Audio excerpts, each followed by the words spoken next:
নমস্কার বন্ধুরা, good morning. কেমন আছেন সবাই? আমি সুপর্ণ আর আমার নতুন একটি ভিডিওতে আপনাদের অনেক অনেক ওয়েলকাম জানাই। আশা রাখছি যে যেখান থেকে আমার এই ভিডিও দেখছেন আপনারা প্রত্যেকেই খুব ভালো আছেন, আমরাও ভালো আছি।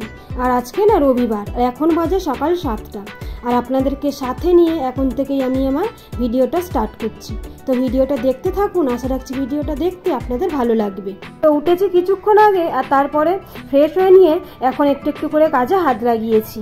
আজকে যেহেতু রবিবার, তো অতটা কাজের কোনো তাড়া নেই। মানে অন্যান্য দিন যেরকম টাইমের মধ্যে সব কাজটা শেষ করতে হয়, তো রান্নাবান্নাই বলুন আর ঘরের অন্যান্য কাজই বলুন, তো আজকে আর কি সেই তাড়াটা নেই।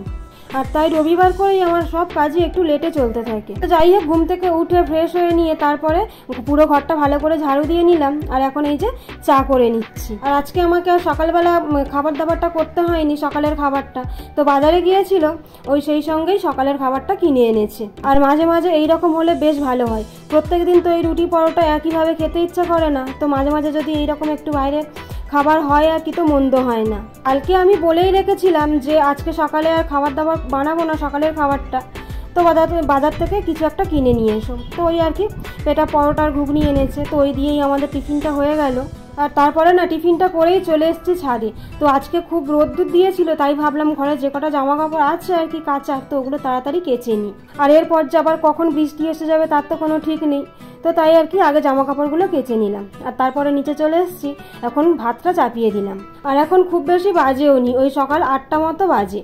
তো তাই আর কি ভাবলাম যে ভাতটা যখন চাপানো হয়ে গেছে, তো এদিকে ঘরের টুকটাক যা কাজ আছে তো ওগুলো করে নিই। সকালবেলা বিছানা গুছানো হয়নি, বিছানাটা একটু অগোছালোই হয়েছিল, তাই ভাবলাম আর কি আর যেহেতু রবিবার তো সবাই বাড়ি আছে, আর ঘরদোরটা একটু পরিষ্কার পরিচ্ছন্ন থাকলে বেশ দেখতেও ভালো লাগবে, তাই ভাবলাম আগে বিছানা ঘরটারগুলো আগে গুছিয়ে নিই। আর প্রত্যেক দিন প্রায় বৃষ্টি হচ্ছে, তাই আর কি বেড কভারটা সেইভাবে চেঞ্জও করা হয়নি, বেশ কিছুদিন হয়ে গেছে। তো আজকে যখন রোদ্দুর হচ্ছে ভাবলাম বেড কভারটাও একেবারে চেঞ্জ করে নিই। আর ওই 4-5 দিন হয়ে গেলে না বেড কভারটা একইভাবে বিছিয়েও রাখতে ইচ্ছা করে না। তো যাই হোক, বেড কভারটা চেঞ্জ করে বিছানাটা তো গুছানো হয়ে গেল। আর আজকে যেহেতু অনেকটা টাইম আছে, সকালবেলা আমার খাবারও করতে হয়নি, তো ভাবলাম হালকা যে ক্লিনিং ডাস্টিংয়ের কাজ আছে ওগুলোও একেবারে করে নিই, তারপরে রান্নাঘরে যাব। তা না হলে এখন যদি রান্নাঘরে চলে যাই তো আর রান্না করতে করতে দেরি হয়ে যাবে, তখন আর এই কাজগুলো করতে ইচ্ছা করবে না। আর এই যে দেখুন, বলতে বলতে বৃষ্টিও এসে গেছে। মানে এই বর্ষার সময় আর কি রোদ্দুরের উপর একদমই ভরসা করা যাবে না। রোদ্দুর দেখে ছাদে অতগুলো জামা কাপড় মেলে আসলাম, তো সবই বৃষ্টিতে ভিজে যাবে, তো এখনই গিয়ে তুলে নিয়ে আসবো। তো আমার আগের ভিডিও দেখে মির্জা এন্টারটেনমেন্ট দিদিভাই কমেন্ট করেছেন, দারুণ ব্লগ। থ্যাংক ইউ দিদিভাই, আমার ভিডিও দেখে এত সুন্দর একটা কমেন্ট করার জন্য। আশা রাখবো আগামী দিনেও এইভাবেই আমার পাশে থাকবেন। আর ওদিকে বড় বেডরুমটা খুব ভালো করে ক্লিন করে নিয়ে গুছিয়ে নিয়েছি, আর এখন চলে এসেছি এই যে মেয়েটার বই টইগুলো একটু গুছিয়ে দেওয়ার জন্য। তোকে যতই বলি না কেন নিজের বইগুলো একটু গুছিয়ে রাখবি নিজে, ওই যতক্ষণ বলি ততক্ষণই, তারপরে ওই রকম চারিদিকে ছড়িয়ে ছিটিয়ে রাখে। আর আমাকেই কাজের মাঝখানে এইভাবে ওর বই টইগুলো একটু গুছিয়ে দিতে হয়। তো বইগুলোকে গুছিয়ে জায়গা মতো রেখে দিয়ে এখানে কয়েকটা জামা কাপড় ছিল, তো ওগুলোও আর কি গুছিয়ে নিচ্ছি। আর এই জামা কাপড়গুলো পরা নয়, কাঁচা জামা কাপড়। ওই যে পড়তে যাওয়ার সময় ঠিকই করে উঠতে পারে না যে কোনটা পরবো, তখনই একটা একটা করে টেনে টেনে সব বের করে আর ওইভাবেই রেখে দেয়। তো ওইদিকে সব গুছিয়ে নিয়েছি, আর এখন চলে এসেছি এই ছোটো বেডরুমটা গোছানোর জন্য।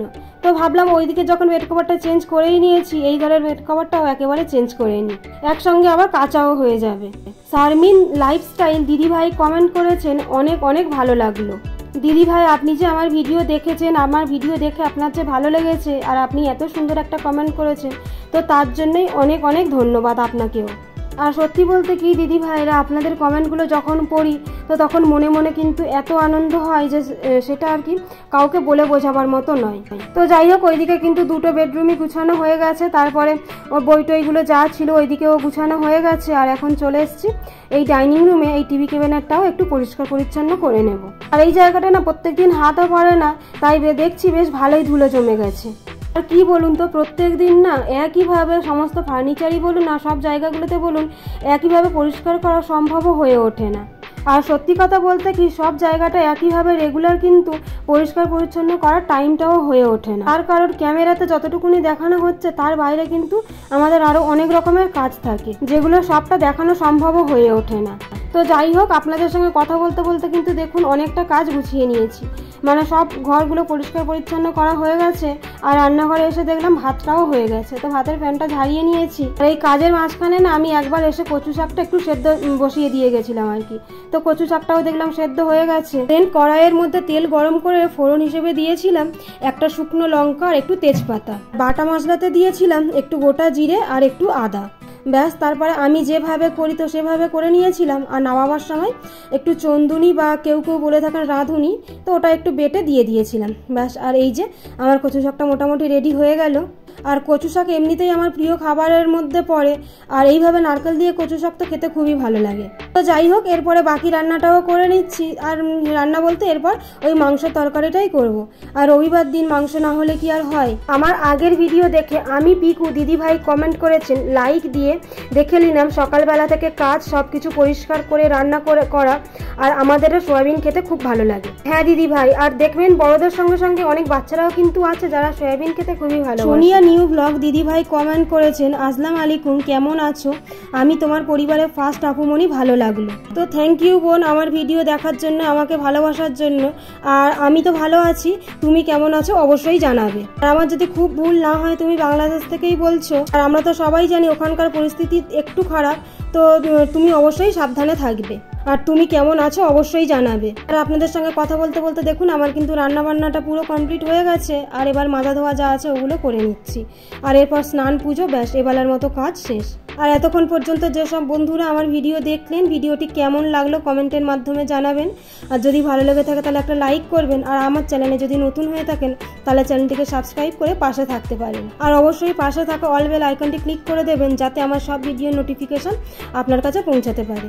আর এখন নিউজের মাধ্যমে তো আমরা জানতে পারছি যে চারিদিকের পরিস্থিতি খুবই খারাপ। তাই আমার সব বন্ধুদের উদ্দেশ্যেই বলছি, যতটা সম্ভব আপনারা সাবধানে থাকবেন, ভালো থাকবেন আর অবশ্যই সুস্থ থাকবেন। দেখা হবে খুব তাড়াতাড়ি পরের কোনো ভিডিওতে।